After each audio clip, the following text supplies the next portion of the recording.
The crystal chandeliers cast dancing shadows across the polished marble floor of the Grandview Hotel ballroom. 500 guests mingled beneath them, champagne flutes catching the light like liquid gold. The annual TechForward Innovation Gala, where Silicon Valley's elite celebrated another year of disruption, innovation, and astronomical valuations. At table 7, reserved seating near the stage, an elderly black man in a modest but well-tailored navy suit carefully set down his water glass. His weathered hands moved with deliberate grace as he adjusted the placement card before him, squinting slightly to read it in the dim ambient lighting. "Excuse me. Excuse me." The voice cut through the chamber music like a knife. Marcus Webb looked up to see a couple approaching his table. The man wore a designer tuxedo that probably cost more than most people's monthly rent. The woman's diamond necklace caught the light with aggressive brilliance. "You're in our seats," the man said, not as a question, but as an accusation. Marcus smiled gently, the kind of smile that had weathered decades of similar moments. "I believe there's been a mistake. This is table 7. My name is—" "We don't care what your name is," the woman interrupted, her voice rising just enough to turn nearby heads. "These are reserved seats. For investors. Obviously, there's been some kind of mix-up with the catering staff, or whatever." She waved her hand dismissively, her gesture encompassing both Marcus and the very concept of his presence at this table. Marcus remained seated, his posture unchanged. "I assure you, I'm exactly where I'm supposed to be." "Brad, get someone over here," the woman hissed to her companion. "This is ridiculous. We paid $50,000 for this table." Brad was already signaling to a server, who approached with the cautious expression of someone entering a minefield. "There seems to be some confusion," Brad announced loudly enough that the nearby tables were now fully engaged in the spectacle. "This gentleman is in our assigned seats." The server, a young woman named Jessica, who was working her third double shift that week, glanced at Marcus with apologetic eyes before checking her tablet. "Sir, may I see your invitation?" Marcus reached into his jacket pocket with unhurried movements. "Oh, for God's sake," the woman, her name tag read Miranda Chun, co-founder, Luxtech, rolled her eyes dramatically. "You probably picked up someone's lost invitation. Brad, just call security. We're not doing this dance all night." A small crowd was gathering now. Phones were emerging from purses and pockets. Someone was already streaming. Marcus produced his invitation, a heavy cardstock envelope with gold embossing, and handed it to Jessica. Her eyes widened as she scanned the QR code. "This says Table 7, she confirmed quietly. "Of course it does," Brad scoffed. "Someone obviously made an error in the system. We confirmed our seats 3 weeks ago." "Miranda," called David. "He's on the organizing committee. We'll get this sorted out in 2 seconds." Miranda was already dialing, her expression twisted with theatrical impatience. A security guard appeared, summoned by Brad's earlier gesturing.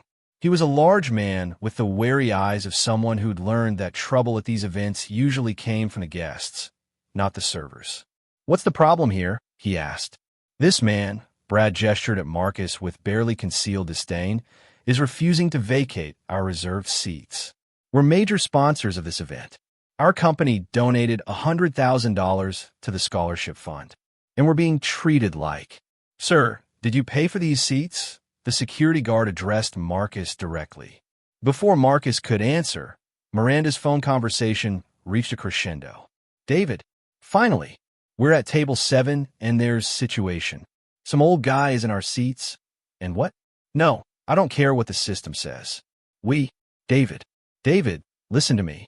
We are CO sponsors of this entire—" She pulled the phone away from her ear, staring at it, as if it had personally betrayed her.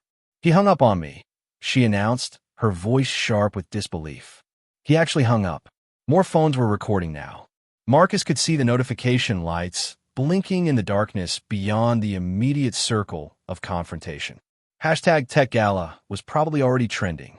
"Sir, I'm going to need to ask you to come with me," the security guard said to Marcus, his tone suggesting it wasn't really a request. "On what grounds?" Marcus asked calmly. "Trespassing, disrupting a private event, creating a disturbance." "I've created no disturbance," Marcus replied, his voice never rising above conversational level. I arrived at my assigned seat. I've been asked to leave by guests who claim ownership of something they don't own. And now you're threatening to remove me for sitting. Look, Brad leaned forward, his voice dropping to what he probably thought was a reasonable tone. I don't know how you got that invitation. Maybe you found it. Maybe someone gave it to you as a prank. But these seats are for investors. People who've put real money into real companies. This isn't where you belong. The words hung in the air like smoke. Jessica, the server, looked like she wanted to disappear into the floor. The security guard's hand moved toward Marcus's elbow. I'm going to have to insist. Before you do, Marcus said quietly, finally rising to his full height, 6 feet 2 inches of dignified presence. You might want to check exactly who reserved table 7. We already know who reserved it, Miranda snapped. We did. Then you might want to check.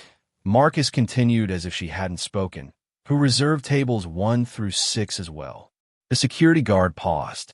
Jessica's fingers were already flying across her tablet. Her face went pale. Oh my God, she whispered. What? Brad demanded. Jessica looked up at Marcus, then at the couple, then back at her screen, as if hoping the words there might rearrange themselves into a different reality. These 7 tables, she said slowly, the entire front section, they're all reserved under the same name. Whose name? Miranda's voice had lost some of its certainty. Jessica swallowed hard.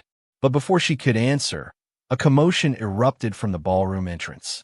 A woman in an expensive business suit was pushing through the crowd, her face flushed with urgency.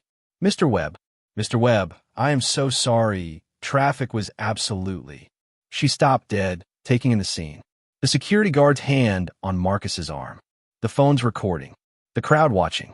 Brad and Miranda's triumphant expressions beginning to curdle into confusion. What's going on here? She demanded.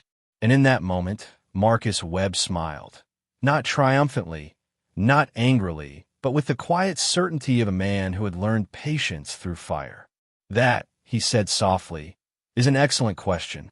12 hours earlier, Marcus Webb had sat in his modest office in Oakland, watching the sunrise paint the San Francisco Bay in shades of amber and rose. His office wasn't in a gleaming high-rise.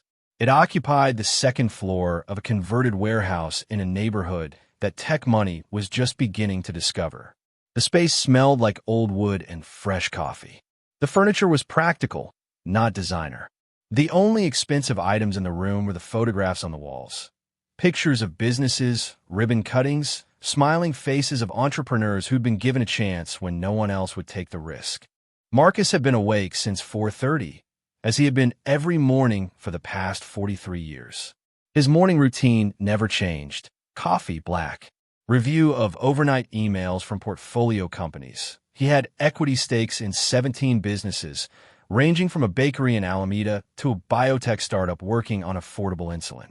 Reading of 3 newspapers, physical copies because he'd never trusted screens to tell the whole story. An hour of handwritten notes in a leather journal his late wife had given him in 1987. The journal entry from that morning was brief. Tonight is the TechForward Gala. Grace would have loved it. All those young people trying to change the world.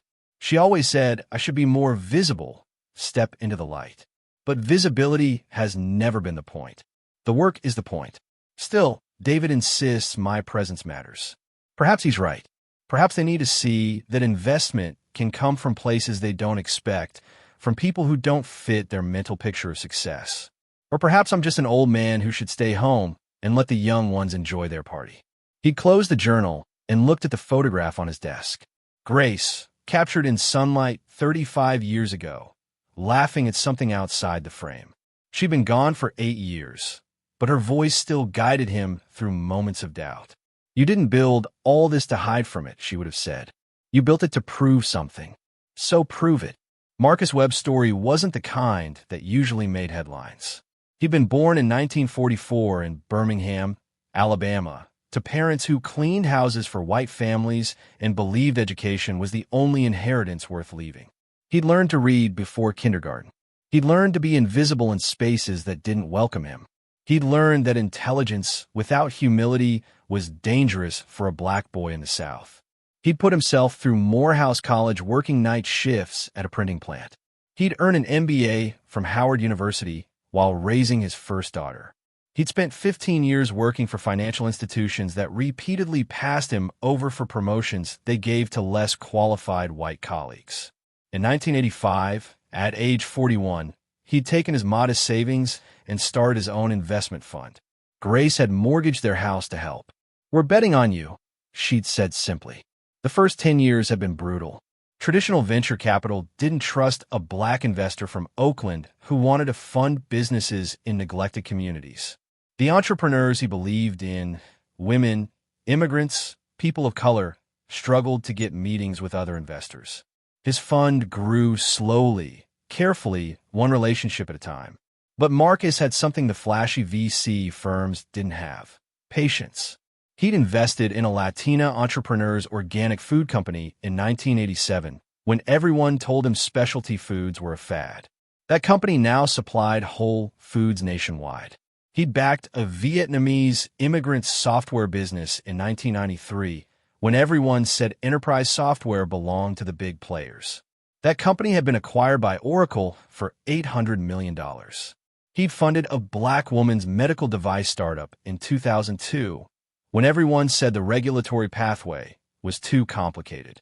That device now saved lives in hospitals across the country. By 2026, Marcus Webb's fund had generated returns that made traditional VCs weep with envy. But he'd never sought the spotlight. He didn't speak at conferences. He didn't write thought leadership articles for TechCrunch. He didn't have a Twitter account with verified checks and hot takes about disruption. He just did the work. He showed up at the businesses he'd invested in. He met with founders in their offices, their homes, their garages. He asked questions. He listened. He wrote checks when others saw only risk. And slowly, quietly, he'd built an empire of opportunity. Now, at 81 years old, he managed a portfolio worth north of $3 billion. His fund had invested in over 200 companies. 67% of his portfolio founders were people of color. 53% were women. His returns beat the S&P 500 by an average of 14% annually. And almost no one in Silicon Valley knew his name. David Chun, the young man who'd invited him to the TechForward Gala, was one of the few who did. David had been a recipient of one of Marcus's scholarship funds. He'd gone on to found a successful AI company. When he joined the TechForward organizing committee, he'd made one demand. "We need to honor Marcus Webb. We need to show people what real investing looks like." The committee had agreed. They'd reserved the entire front section of the ballroom for him. Table 7, center position, with the best view of the stage. It was meant to be an honor. Instead, it became a test. "Remove your hand from Mr. Webb," the woman in the business suit said, her voice cold enough to frost glass. Right now, the security guard's hand jerked away from Marcus's arm as if burned. "Ms. Park, I didn't. We were told there was a disturbance." "The only disturbance," Sarah Park, TechForward's executive director, said icily, "is the one you're currently participating in." She turned to face Brad and Miranda, who were beginning to realize that the narrative they'd constructed was collapsing around them. "You're Brad Hutchins and Miranda Chun from Lux Tech, correct?" Sarah's voice could have cut diamonds. "Yes," Brad said, straightening his shoulders, clearly hoping his title still carried weight. "And we're primary sponsors of this event. Our company donated $50,000, Sarah finished for him, "for 2 seats at table 9, which is over there." She pointed to a table in the middle section, perfectly respectable, but notably not the front row. "There must be some mistake," Miranda insisted, but her voice had lost its edge. "We specifically requested." "You requested an upgrade," Sarah said. "We declined. We sent you 3 emails confirming your actual table assignment. You apparently ignored all of them." The crowd was growing. At least 20 phones were recording now. Someone had set up a professional-looking camera rig. The livestream viewer count was climbing. Brad's face was reddening. "This is absurd. We're major players in this industry. We've been featured in Forbes, TechCrunch, The Wall Street Journal. We're not going to be humiliated because some—" He stopped himself, but not before everyone heard what he'd almost said. Marcus remained perfectly still, his expression neutral. Go ahead, he said quietly. Finish your thought. The silence that followed was suffocating. Mr. Webb, Sarah interjected quickly. On behalf of TechForward, I apologize profusely for this situation. Your table is ready. We have a special tribute planned for later this evening. A tribute. Miranda's voice cracked with disbelief. For what? Who even is this person? Sarah Park turned slowly, her expression one of profound amazement. You don't know? Should we? Brad challenged, recovering some of his earlier bravado. Look, I'm sure he's a very nice gentleman, but this is an investor gala. This event is for people who've actually built companies, who've created value, Mr. Hutchins, Sarah interrupted. What did you say your company's valuation was? We closed our Series B at a $120 million valuation, Brad announced proudly. We're one of the fastest-growing luxury e-commerce platforms in the... Interesting. Marcus spoke for the first time in several minutes. Lux Tech, you pivoted from luxury resale to direct sales about 18 months ago, didn't you? Brad blinked. How did you? And you're currently burning approximately $4 million a month with a runway of about 7 months before you'll need to raise again. The color drained from Brad's face. Your customer acquisition costs are rising while your lifetime value is declining. Marcus continued in the same conversational tone. Your last quarter's revenue was 17% below projections. You've lost 2 key executives in the past 6 months. And your burn rate suggests you'll need to raise at least $30 million in your Series C to avoid a down round. Dead silence. Who the hell are you? Miranda whispered. Hey, Sarah said with quiet satisfaction, is Marcus Webb, of Webb Capital Partners, the anchor investor in this year's TechForward Scholarship Fund. He donated $750,000.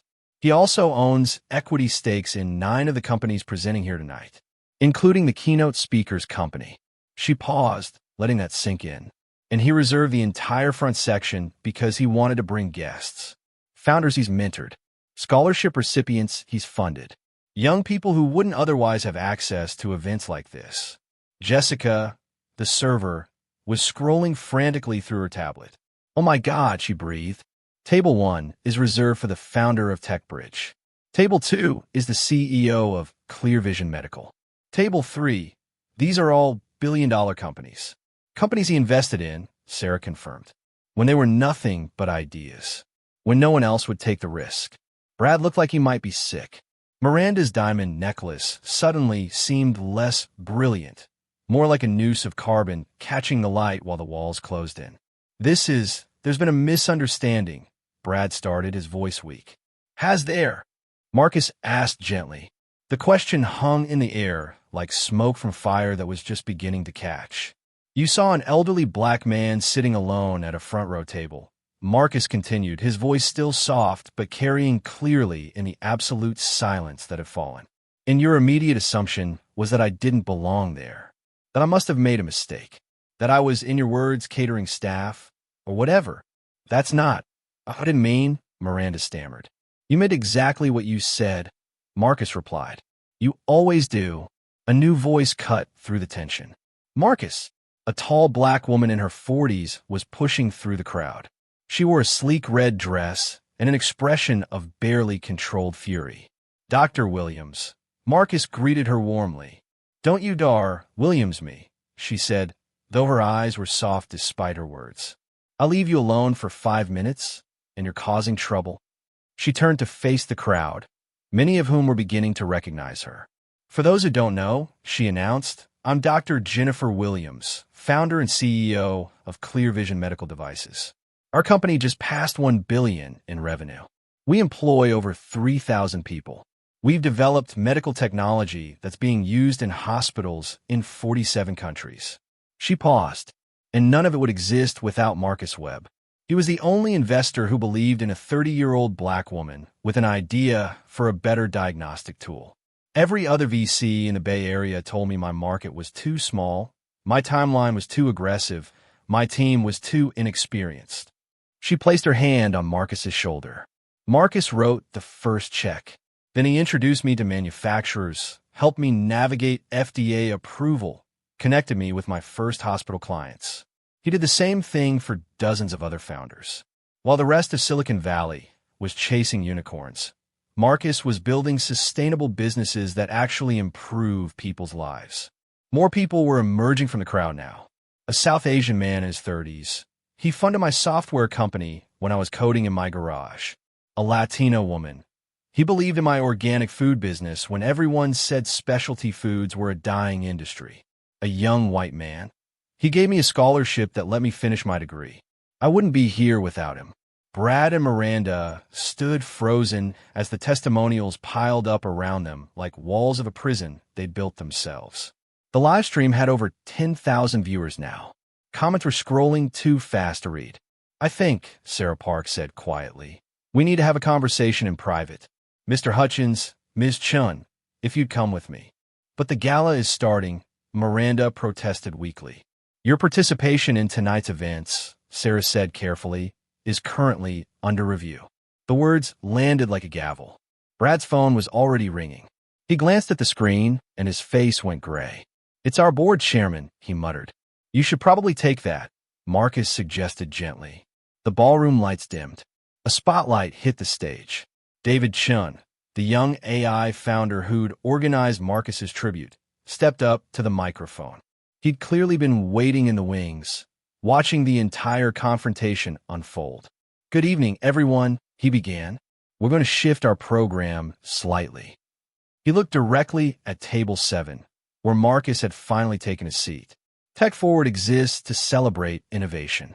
But tonight, I want to talk about a different kind of innovation. The kind that doesn't make headlines. The kind that builds slowly, steadily, without fanfare or flash. The screen behind him lit up with a simple title card. Marcus Webb, 40 years of investment, impact, and integrity. A photograph appeared. Young Marcus, maybe 35, standing outside a small office with a hand-painted sign, Webb Capital Partners. In 1985, David continued, Marcus Webb started an investment fund with $47,000. Everyone told him he'd fail. Black investment managers were rare. Black investment managers who wanted to fund minority entrepreneurs? Unheard of. Another photograph. Marcus shaking hands with a nervous-looking young woman in front of a bakery.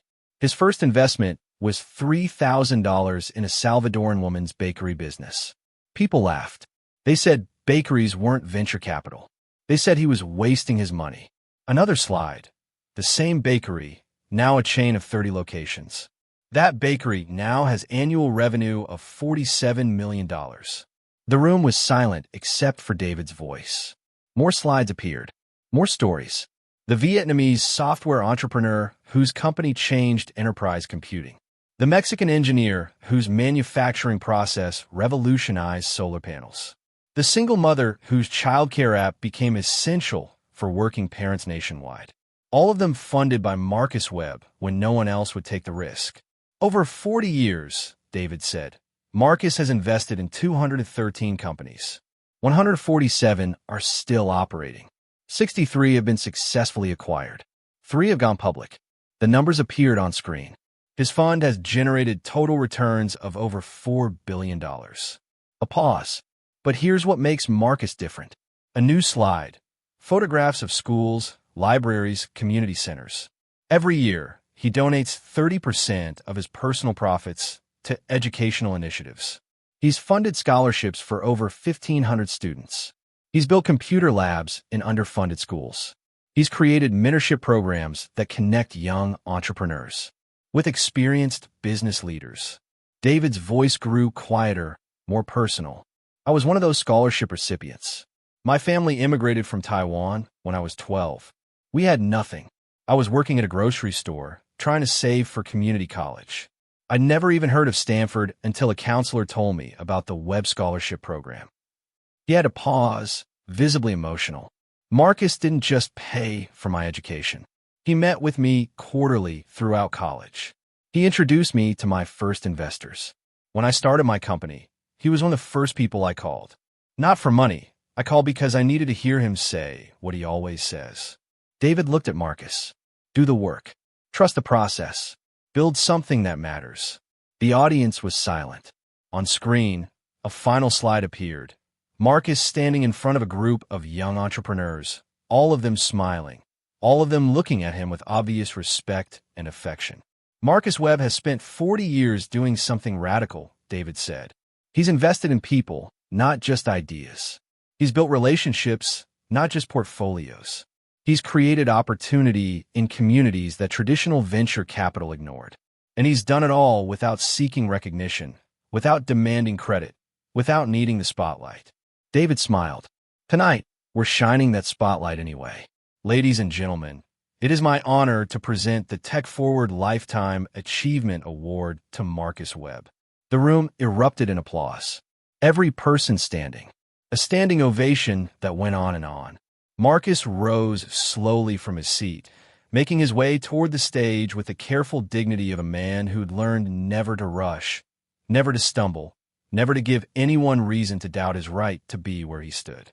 He accepted the award, a glass sculpture shaped like a rising sun, and stood at the microphone. The applause finally faded. Marcus looked out at the 500 faces watching him.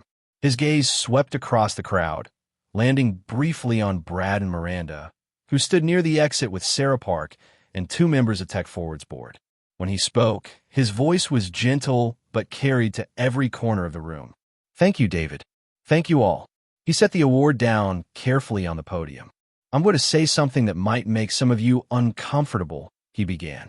What happened earlier tonight, the confrontation at my table, wasn't unusual. It wasn't even particularly surprising.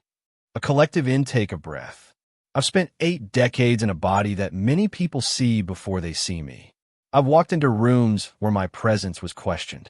I've had my credentials doubted, my intelligence underestimated, my authority challenged. Not sometimes. Often. He paused. The couple who confronted me tonight made an assumption based on what they saw. An elderly black man sitting alone. They built a story around that image. They decided I didn't belong. They acted on that decision. His voice remained calm, matter of fact. They're not unique. They're not unusually prejudiced. They're simply operating within a framework that most of us carry without even realizing it. A framework that says success looks a certain way, belongs to certain people, occupies certain spaces. Marcus looked directly at Brad and Miranda. I don't say this to shame you, he continued. I say it because we can't fix what we won't acknowledge. He turned back to the broader audience. This industry talks constantly about innovation, disruption, thinking differently. But how many of us are willing to disrupt our own assumptions? How many are willing to look at someone who doesn't fit our mental picture of success and ask, what am I not seeing? The room was so quiet that the rustle of fabric sounded like thunder.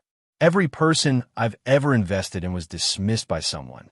Too young, too old, wrong background, wrong education, wrong gender, wrong color, wrong accent, wrong neighborhood. His voice grew stronger, and every single one of them succeeded because someone, usually just one person, looked past the surface and saw what was really there. Talent, drive, vision, integrity. Marcus picked up his award. This recognition is deeply meaningful to me, but it belongs to 213 entrepreneurs who bet on themselves when no one else would. It belongs to 1,500 students who worked harder than anyone should have to get the same opportunities others take for granted.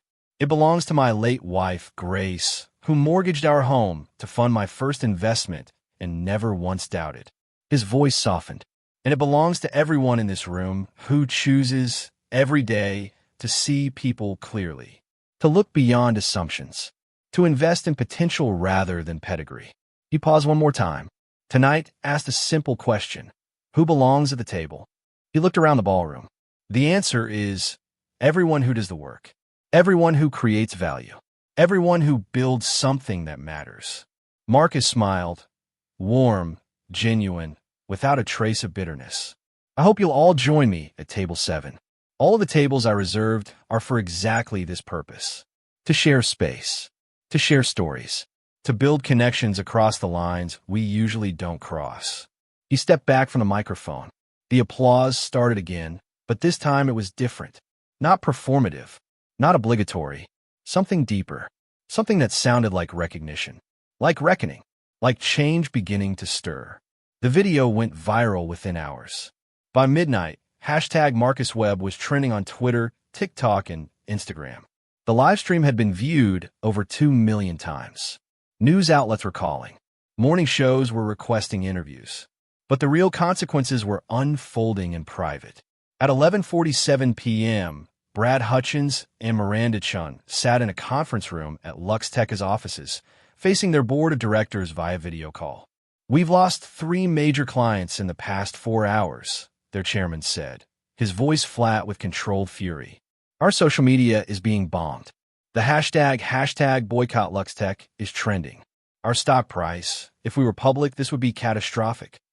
"It was a misunderstanding," Brad tried again, though the words sounded hollow even to him. "A misunderstanding," one board member interrupted.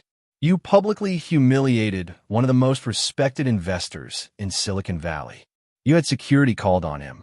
You questioned his right to be at an event where he was the guest of honor. And it was all captured on video that's been viewed millions of times." "We didn't know who he was," Miranda said weakly. "That's the problem," another board member replied. "You didn't need to know who he was. You needed to treat another human being with basic respect. The fact that you didn't, the fact that you immediately assumed he didn't belong based solely on how he looked, that's the issue." The chairman leaned forward. "The board has voted.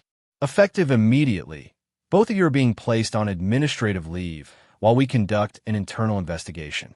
We're hiring an outside firm to review our company culture. And we're requiring all leadership to undergo comprehensive bias training." "You can't be serious," Brad protested. "We're entirely serious. Luxtech's brand is built on inclusivity and accessible luxury. What you did tonight contradicts everything we claim to stand for. The board has a fiduciary responsibility to protect this company. Right now, you two are the biggest threat to our reputation and our bottom line." The call ended. Brad and Miranda sat in silence. Outside the conference room, their employees were already updating LinkedIn profiles and reaching out to recruiters. Nobody wanted to be associated with a company whose founders had become the face of Silicon Valley entitlement and casual racism. Across town, Sarah Park sat in her office writing 3 different sets of emails. The first was to the TechForward board, explaining how the security protocols had failed and proposing new training procedures. The second was to Marcus Webb, apologizing again and asking if there was anything the organization could do to make amends. The third was to every major tech publication, offering exclusive interviews about TechForward's commitment to diversity and inclusion. Crisis Management 101. Control the narrative before the narrative controls you. But as she typed, she kept thinking about Marcus's calm face as security approached him. The dignity in his stillness. The patience in his responses. How many times had he had to practice that patience? How many other confrontations had never been filmed, never gone viral, never led to consequences for the people who'd made assumptions? She finished her emails and sat back, staring at the ceiling. Tomorrow, TechForward would issue a statement. They'd pledge to do better. They'd create new policies. But Sarah knew that policies were easy. Changing hearts was hard.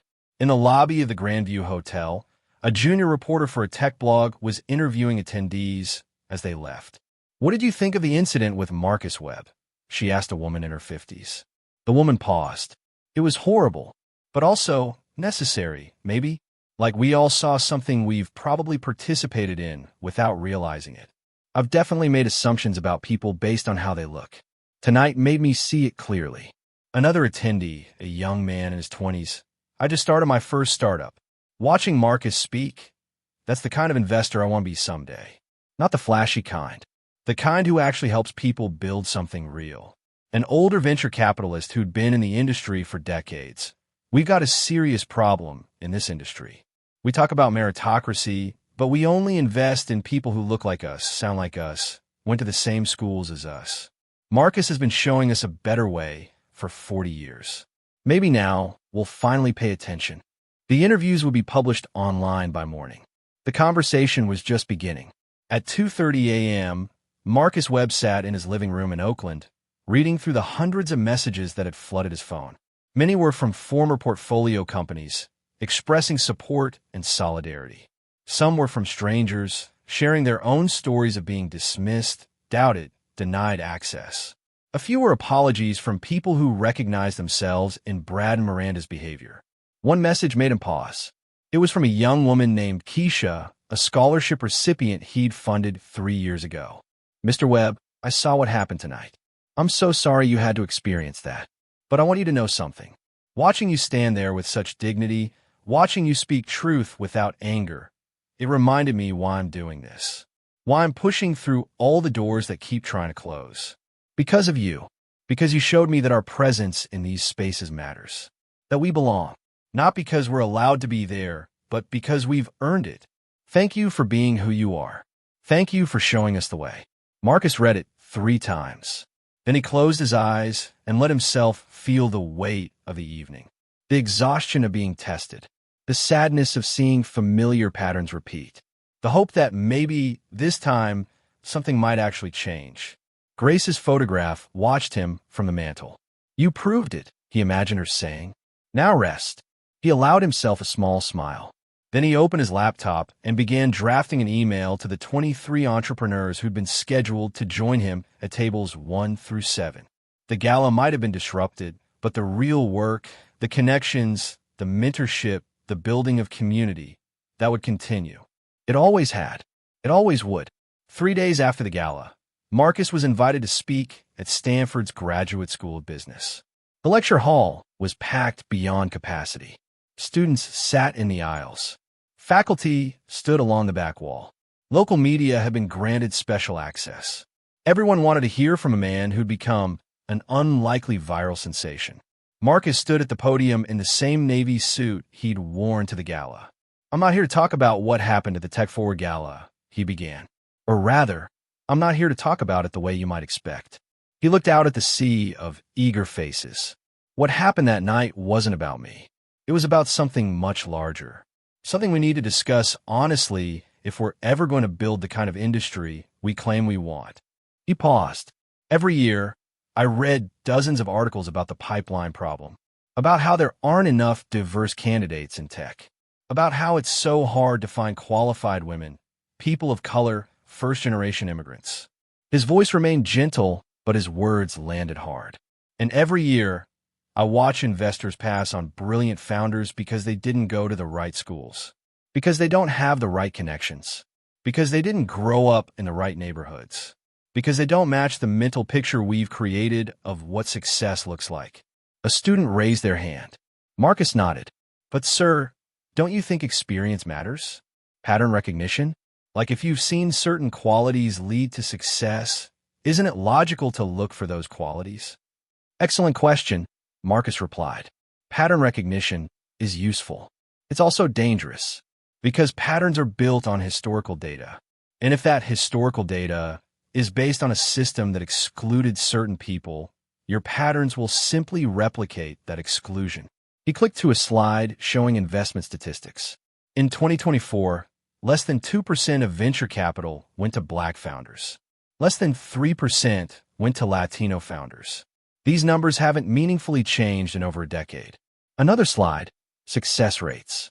Yet when these founders do get funded, their success rates are comparable to or better than the broader market. The problem isn't the pipeline. The problem is that we've built gates we call standards, and those gates are designed, intentionally or not, to keep certain people out.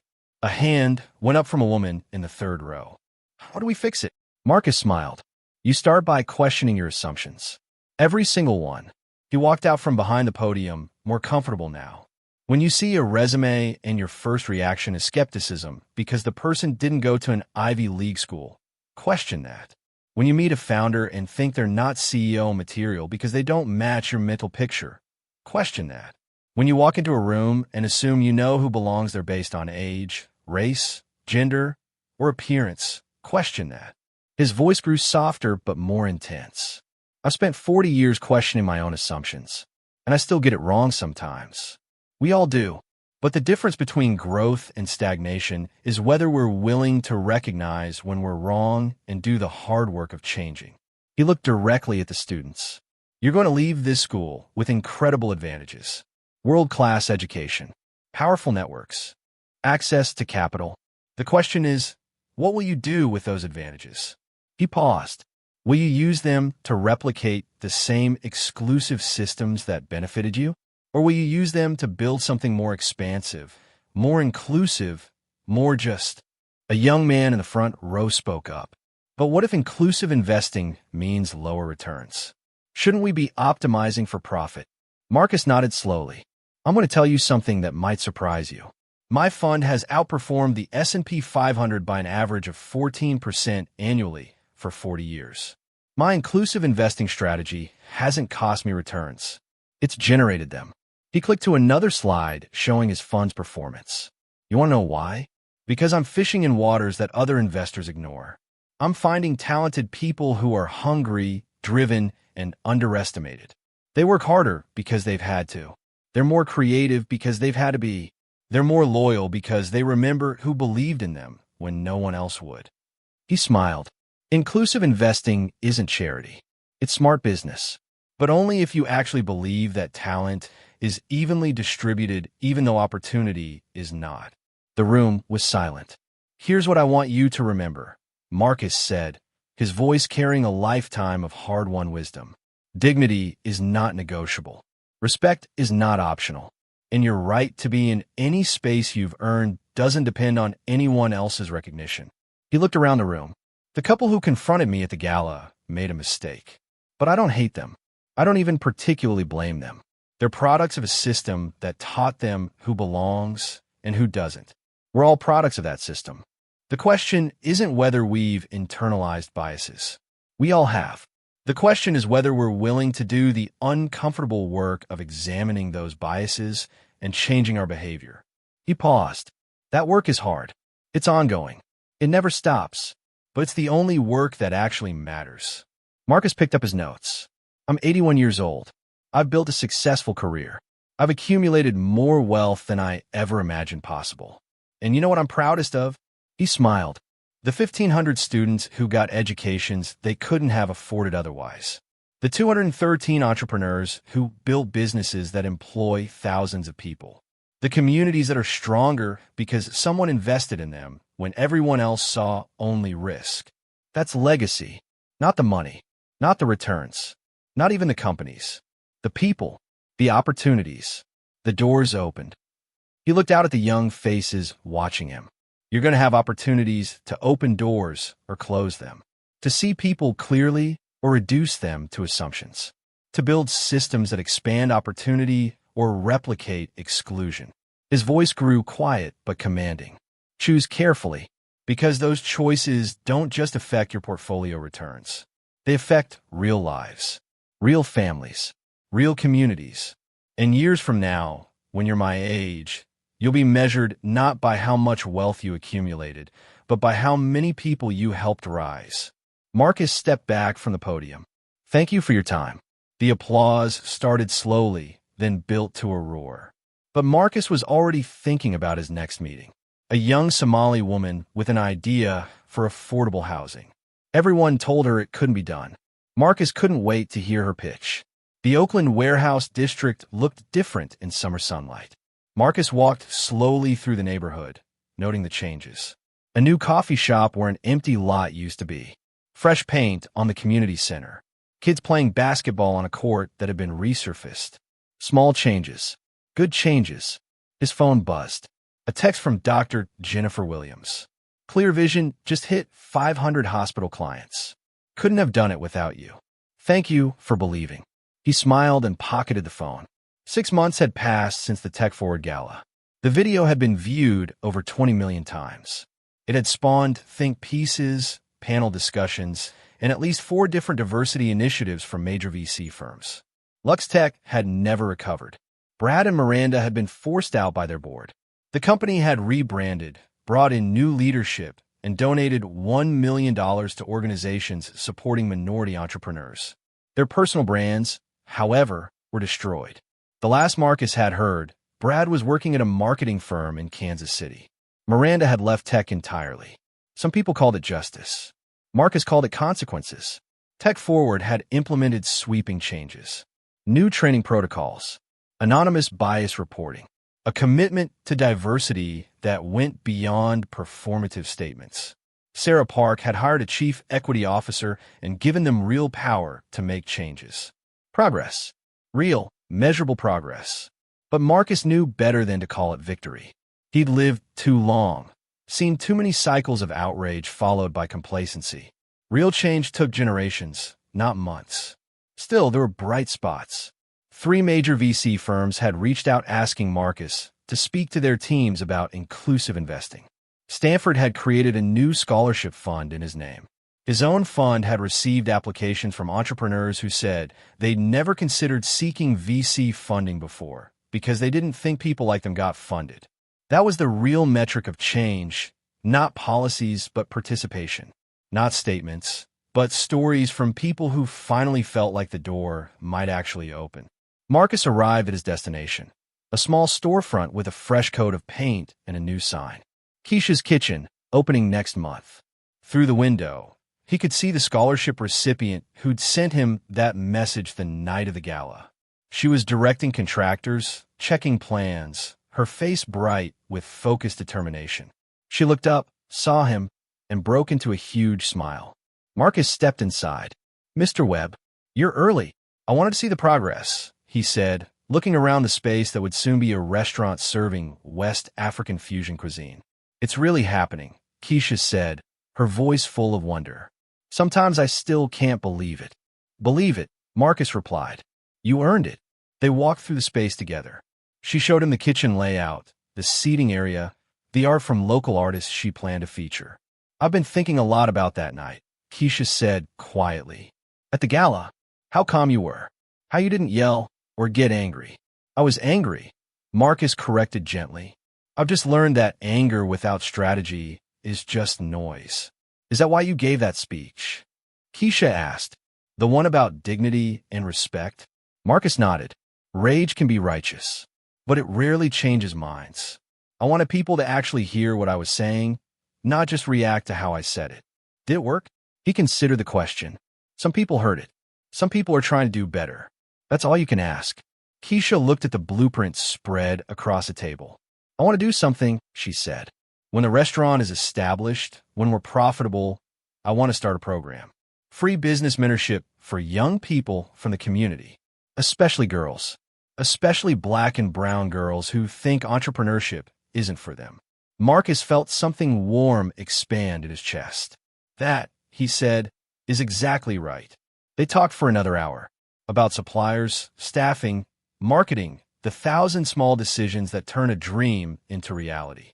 When Marcus finally left, the sun was setting, painting the warehouse district in shades of gold and amber. His phone buzzed again. This time, a news alert.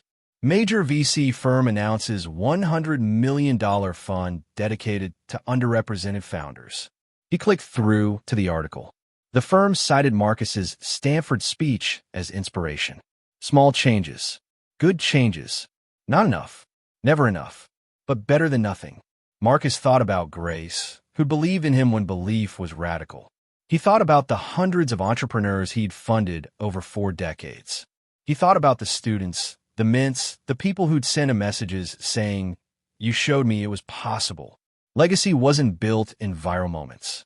It was built in quiet conversations, in checks written when others saw only risk, in doors held open for people coming behind you, in the patient, persistent work of believing that change was possible even when evidence suggested otherwise.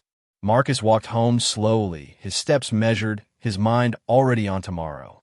Tomorrow, he had meetings with 3 founders. A wheelchair user with an accessibility tech idea. A formerly incarcerated man with a reentry services plan. A teenage girl with a climate solution. All of them dismissed by traditional investors. All of them ready to prove those investors wrong. Marcus couldn't wait to write the checks. "So here's what I want to ask you. Not rhetorically, not as some kind of literary flourish. Actually ask you, when was the last time you questioned your assumptions about who belongs? Not just in boardrooms or at galas, but in everyday spaces. The restaurant where you assumed the well-dressed person was the manager and the casually dressed person was the server. The hospital where you assumed the young woman was a nurse and the older man was the doctor. The neighborhood where you locked your car doors without thinking about why. We all carry mental shortcuts. Evolution built them into us because pattern recognition keeps us safe. But those patterns were created in a world designed to exclude. And unless we actively work to reprogram them, we just keep replicating the same exclusions in new forms. Marcus Webb spent 40 years doing the hard work of seeing clearly, of looking past surfaces to substance, of investing in people, not pedigrees. And his reward was sitting in his assigned seat and being told he didn't belong. How many times has that happened when cameras weren't rolling? How many talented people have been turned away, dismissed, ignored because they didn't match someone's mental picture of success? How much potential has been wasted because we can't see past our own assumptions? I don't have easy answers, but I know this. Change starts with recognition, with being willing to see ourselves clearly, even when that vision is uncomfortable, with asking, what am I not seeing, instead of assuming we already know. Marcus Webb is fictional, but the story isn't. It plays out every day in conference rooms, hiring decisions, investment pitches, and yes, reserved seating at fancy galas. The question is whether we're paying attention, whether we're willing to do the uncomfortable work of examining our biases, whether we'll choose dignity and respect as non-negotiables, or continue to offer them conditionally based on whether someone matches our expectations. What happened at that gala wasn't exceptional. It was just visible. The real question is, what happens in all the moments that aren't filmed? What are you building in those moments? Are you opening doors or guarding gates? Are you seeing people clearly or reducing them to assumptions? Are you investing in potential or demanding credentials? Think about it. Then do something about it. The work is hard. The work is ongoing. The work never stops. But it's the only work that actually matters. If this story made you think, made you uncomfortable, made you question your own assumptions, share it. Talk about it. Let's start conversations that need to happen. Because Marcus Webb believed that change was possible. The question is, do you?